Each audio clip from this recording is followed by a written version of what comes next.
చిన్న సంక్రాంతికి game changer cinema వస్తుంది రామ్ చరణ్ ది. పట్టుకో బ్రో. వస్తుంది బ్రో. ఇది నెక్స్ట్ అది 5th శంకర్ కాంబినేషన్ లో సంక్రాంతికి గేమ్ చేంజర్ సినిమా వస్తుంది రామ్ చరణ్ ది. సో ఈ సినిమా మీద ఎక్స్పెక్టేషన్స్ ఎట్లా ఉన్నాయి మీకు? అంటే శంకర్ది ప్రతి మూవీ బాగానే ఉంటుంది కదా. ఇంకోటి ఎట్లా అంటే గ్రాఫిక్స్ కానీ అంతకుముందు వచ్చిన రూపర్స్ కానీ అపరిచితుడు ఇవన్నీ బాగానే ఉంటాయి. కానీ రామ్తో కాంబినేషన్లో ఒక్కసారి కూడా రాలే కదా. ఇంకోటి బాగానే అనిపిస్తుంది అని నేను అనుకుంటున్నాను. అంతే ఎక్స్పెక్టేషన్స్ అయితే బాగానే ఉన్నాయి, కానీ ఎంతవరకు రీచ్ అవుతుందో తెలియదు. అంటే శంకర్ గారి డైరెక్షన్ అంటే అందరికి తెలుసు, next next level. Ram Charan global star. So వీళ్ళిద్దరు కాంబినేషన్ లో ఇప్పుడు ప్రపంచాన్ని గడగడాలించారు అనుకోవచ్చా? మేబీ, ఎందుకంటే మొన్న పుష్ప వచ్చింది కదా బ్రో. తెలుగు మూవీస్ పైన అయితే ఎక్స్పెక్టేషన్స్ బాగానే ఉన్నాయి. ఇది కూడా మేబీ ఒక మంచి లెవెల్ అంటే రీచ్ అవుతుంది అనుకుంటున్నాను. కానీ చూసానే తెలుసు కదా, ట్రైలర్లో చాలా వరకు అయితే లెవెల్స్ చూపిస్తున్నారు. అది ఎంతవరకు రీచ్ అవుతుందో. ఇప్పుడు RRR తర్వాత వస్తున్నటువంటి పెద్ద ఫిల్మ్ రామ్ చరణ్ నుంచి. యాక్చువల్గా RRR డైరెక్టర్ రాజమౌళి. అంటే రాజమౌళి తర్వాత ఏ హీరో అయినా ఒక సినిమా చేసి అది ఫ్లాప్ అనేది ఒక నానుడు ఉంది మన తెలుగు ఇండస్ట్రీలో. ఆశ్చర్యం ఉంది, కానీ అది జస్ట్ ఏంటంటే ఒక చిన్న క్యామియో రోల్ చేసి వెళ్ళిపోయాడు. ఫుల్ ఫ్లెడ్జ్డ్ రాలా. ఆ ఎఫెక్ట్ అని పడే ఆ సెంటిమెంట్ రిపీట్ అయితే ఏమన్నా? లేదు, అలా ఏం కాదు. ఎందుకంటే RRR తర్వాత తనకు ఒక మంచి ఇమేజ్ వచ్చింది కదా బ్రో. దాన్ని నిలబెట్టుకోవడానికి ఇది మంచి డైరెక్టర్ అతను కూడా. ఇప్పుడు హీరో మంచిగా ఉంటేనే కదా డైరెక్టర్ కూడా మంచిగా ఉండాలి కదా, అంటే బిగ్గెస్ట్ హిట్ కావడానికి అట్లా. మరి సంక్రాంతి అంటేనే మామూలు మూవీస్ అంటేనే సంక్రాంతి. ఈ మరి దాదాపు 3 సినిమాలు వస్తున్నాయి. ఓకే, గేమ్ చేంజర్ బాగుంది అనుకునే లోపు వెంటనే డాకు మహారాజ్ వచ్చేస్తుంది. మళ్ళీ సరే డాకు మహారాజ్ ఓకే తట్టుకుంటుంది అనుకునే లోపు మళ్ళీ వెంటనే సంక్రాంతికి వస్తున్నాను వెంకటేష్ వచ్చేస్తున్నాడు. అంటే ఈ 3 వాళ్ళ సినిమాల ఎఫెక్ట్ కూడా గేమ్ చేంజర్ మీద పడే అవకాశం ఉందా? కలెక్షన్స్ కదా బ్రో. ఎందుకంటే ఇది 50 మంచిగా ఉంది అనుకో, దీని మీద అంటే బాగుంటుంది. ఇది కొంచెం 50-50 ఉంది అనుకో, మారిపోతుంది కదా. అంతేనే కదా, పబ్లిక్ అంటే రివ్యూని బట్టి కూడా మారిపోతుంది.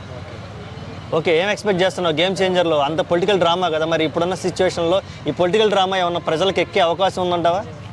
అవును బ్రో, అంటే మంచి స్టోరీ ఉందనుకో ఎవరైనా చూస్తారు కదా బ్రో. ట్రైలర్లో అయితే మంచినే కనబడుతుంది, అంటే మంచినే చూపిస్తున్నారు మనకి. ట్రైలర్ని బేస్ చేసుకొని కదా సినిమాని చూస్తాం మనము. సంక్రాంతి విన్నర్ ఎవరు కాబోతున్నారు? సంక్రాంతి విన్నర్ ఎవరు కాబోతున్నారు? ఏ సంక్రాంతి అదే 3 సినిమాలు అలా అంటారా? అంటే మూవీ చూస్తేనే చెప్పగలుగుతాం, మనం అలా చెప్పలేం కదా. కాకపోతే మనం ఎలా అంటే బాగుంటుంది అని అనుకుంటే జస్ట్ ప్రిడిక్షన్ ఎక్స్పెక్టేషన్స్ అంతే. సరే బ్రో, ఇప్పుడు భారతీయ 2 సినిమా అనేది ఫ్లాప్ అయింది. సో శంకర్ కి ఆ ఎఫెక్ట్ ఏమైనా దీని మీద పడే అవకాశం ఉందా గేమ్ చేంజర్ కి? కానీ తెలుగు హీరో కదా, కాబట్టి ఇప్పుడు రామ్ చరణ్ తెలుగు హీరో కదా. అక్కడంటే ఆయన తమిళ్ కదా, ఈ తెలుగులో అయితే మంచిగా నడుస్తాను అనుకుంటున్నా. మిగతాది ఏమో తెలియదు. సినిమాకి చాలా బడ్జెట్ పెట్టారు, ఆ బడ్జెట్ అంతా అదే రికవర్ అయ్యే ఛాన్స్ ఏమైనా ఉందంటావా? అసలుకి అంత హెవీ బడ్జెట్ పెట్టారు. రికవర్ అయితే అవుతుంది, కానీ అవుతుందండి. సంక్రాంతి గేమ్ చేంజర్ సినిమా రాబోతుంది, ఎలా ఉంది? ఎక్స్పెక్టేషన్ ఎలా ఉంది? అంటే టీజర్లో చూస్తే ఒక అద్భుతమైన లుక్ ఇచ్చిండు అన్న ఒక పంచకట్టుతోటి పండగకి ఎలాగైతే వస్తారో అట్లా వచ్చేసిండు. ఈసారి బాక్స్ ఆఫీస్ బద్దలు కొట్టడానికి పండగతోటి వస్తుండు. గేమ్ చేంజర్లో వాడు ఏం చేశాడ్రా అని ఒక చూపించారు. ఒకటి చెస్ బోర్డుని పెట్టి తిప్పడం కానీ, ఇంకోటి రాజకీయం గిట్ట చాలా ఎక్కువ ఉందన్న అందులో.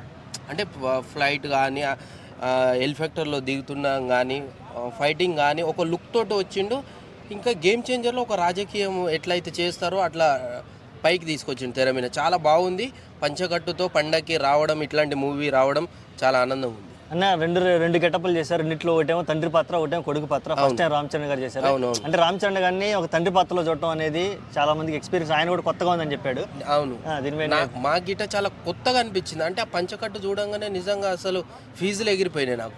అరే ఇదేంది ఎప్పుడు రాలే కదా పంచకట్టుతోటి వైట్ అండ్ వైట్లో ఒక తండ్రి కొడుకు లాగా, అసలు తండ్రిలాగా సేమ్ ఒక తండ్రి ఎట్లయితే ఉంటాడో అట్లా లుకింగ్ తోటి వచ్చిండు. ఓకే, శంకర్ గారి నుంచి మీరు ఏం ఎక్స్పెక్ట్ చేస్తున్నారు? అంటే గత సినిమాలు కొట్టినట్టుగా ఆయన హిట్ కొట్టాలా లేదంటే? ఈసారి బాక్ బాస్టర్ కొట్టడానికి సిద్ధంగా వచ్చిండు. శంకర్ గారికి ఇది ఒక బిగ్గెస్ట్ మూవీ. జీవితంలో ఒక మూవీ లైఫ్లో మిగిలిపోయే సినిమా అంటే ఇది గేమ్ చేంజర్తో.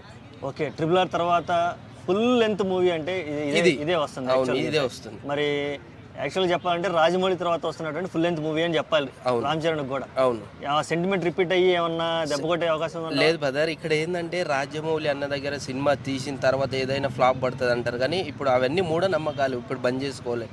ఇప్పుడు పంచకట్టుతో ఒక తండ్రి క్యారెక్టర్తో బయటకు వచ్చిండు. ఈసారి బాక్స్ ఆఫీస్ బద్దలు కొట్టడానికి రెడీగా ముందరకు వచ్చిండు. సినిమా చూసిన తర్వాత మీరు రాజకీయం ఉంది, ఆ సినిమా చూస్తుంటే అరే ఇట్లాంటి సినిమా ఎప్పుడు చూడలే కదా అట్లా అనిపిస్తుంది. సాంగ్స్ గిట్ట అద్భుతమైన సాంగ్స్ ఇచ్చిండ్రు, వింటుంటే అసలు వైబ్రేషన్ వస్తుంది. అటువంటి సాంగ్ ఇచ్చారు. ఒక సాంగ్ అయితే బ్యాక్గ్రౌండ్ మ్యూజిక్ కానీ అసలు అద్భుతంగా సినిమా తీసిరన్న. సో అది టీజర్లోనే చూస్తేనే సినిమా ఎక్కడికో వెళ్ళిపోయింది అసలు అనుకున్నా నేను. అట్లుంది సినిమా. ఓకే, ఈ సంక్రాంతి బ్లాక్ బస్టర్ అని చెప్పుకోవచ్చు అంటారా? 100% ఈసారి చరణ్ అన్న రికార్డు కొడుతుండు సంక్రాంతికి. ఈ సినిమా అయితే గేమ్ చేంజర్తో రికార్డు బద్దలు. ఓకే, పుష్పాన్ని బీట్ చేసిదా? చేయొచ్చు, అంత దాకా వెళ్ళొచ్చు.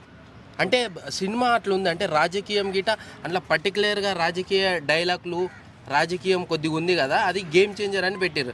అంటే గేమ్ ఎట్లయితే అంటే రాజకీయ నాయకులు గేమ్ ఎట్లయితే ఆడతారో అట్లా ఉండబోతుంది. సో అది సంక్రాంతి గేమ్ చేంజర్ మూవీ రాబోతుంది. ఎలా ఉండబోతుందని ఎక్స్పెక్ట్ చేస్తున్నాం? ఎలా ఉండబోతుందంటే ఇప్పుడు శంకర్ అంటే మినిమం ఫస్ట్ ఆఫ్ ఆల్ తెలుగులో తీసే ఫస్ట్ మూవీ అనుకున్నా మేబీ. కాబట్టి ఒక్క సాంగ్ కోసమే 20-30 crores ఖర్చు పెట్టిందంటే సినిమా మాత్రం హై రేంజ్కి పోయే అవకాశం ఉంది. ఓకే, ఇందులో రామ్ చరణ్ గారు 2 గెటప్లో కనపడుతున్నారు. అందులో నిన్నగా ఒక బిగ్ బాస్లో ఒక లీక్ కూడా ఇచ్చారు, తండ్రి క్యారెక్టర్ చేస్తున్నాను. అవునవును, 2 క్యారెక్టర్స్ ఉన్నాయి ఆల్రెడీ చూసిన నార్మల్గా. బిగ్ బాస్ అంటే ఎలా అనిపిస్తుంది తండ్రి గెటప్? ఎలా అనిపించింది ఆ తండ్రి గెటప్ చూస్తే? బాగుంది నా లుక్స్ అవి అని మొత్తం టోటల్గా వస్తుంది, బాగుంది. ఓకే, ఇప్పుడు మరి సినిమా మొత్తం ఎన్ని కోట్లు కలెక్ట్ చేసే అవకాశం ఉందంటావు? ఎన్ని కోట్లు అంటే ఫస్ట్ ఆఫ్ ఆల్ మనం ఇంకా టీజర్ రాలే కాబట్టి మేబీ చెప్పలేము. మేబీ ఒకవేళ చేసే అవకాశం ఉంటుంది, పుష్ప కంటే దాటి వెళ్ళదులే కానీ కింద స్థానంలో ఉంటుంది. ఓకే, ఈ మధ్యకాలంలో చూసుకుంటే ఒక సెంటిమెంట్ నడుస్తుంది ఏంటంటే రాజమౌళి గారి సినిమాల తర్వాత ఎవరికైనా ఫ్లాప్ వచ్చిందని అంటున్నారు. అవునవును. రామ్ చరణ్ గారికి ఏమో RRR తర్వాత ఇదే పెద్ద సినిమా, మధ్యలో ఆచార్య చేశాడు కానీ జస్ట్ అది ఒక క్యామియో రోల్ అయిపోయింది. మరి ఆ ఎఫెక్ట్ ఏమైనా పడే అవకాశం ఉందంట? అలా సెంటిమెంట్ రిపీట్ అయిందంటావా? ఎన్టీఆర్ కూడా మన తీసిండు రాజమౌళి తర్వాత కొరటాల శివ, అది ఫ్లాప్ కాలే కన్నా, అది హిట్ అయింది కాబట్టి ఇది కూడా హిట్ అవుతుంది బరాబర్. ఓకే, మరి శంకర్ గారి పర్ఫార్మెన్స్ చూసుకుంటే గత సినిమాలు తీసుకుంటే ఆయన కూడా కొంచెం ఫామ్లో లేడు. ఆ ఫామ్ కోల్పోయిన విధానం ఏమైనా దీని మీద పడిద్దా? అది పడదులే అన్న, చూసే దానిలో ఉంటుంది. ఇప్పుడు రోబో సినిమా తీశారు, చాలా పెద్ద హిట్ అయింది. భారతీయుడు అంటే కొంచెం అది పబ్లిక్ తెలిసే సినిమా, అది అంత హిట్ అంటే అది లైట్ తీసుకోవచ్చు. గేమ్ చేంజర్ అలా కాదు, పెద్ద హీరో కాబట్టి హిట్ అయ్యే అవకాశం ఉంది మేబీ. ఓకే, ఈ సంక్రాంతికి 3 సినిమాలు వస్తున్నాయి, గేమ్ చేంజర్, డాకు మహారాజు, అలాగే సంక్రాంతికి వస్తున్నావు అనే మూవీ. ఈ మూడిట్లో నువ్వు దేనికి ఓటేస్తావు? గేమ్ చేంజర్ అన్న. గేమ్ చేంజరా? Game changer. Thank you so much. Okay okay అన్న.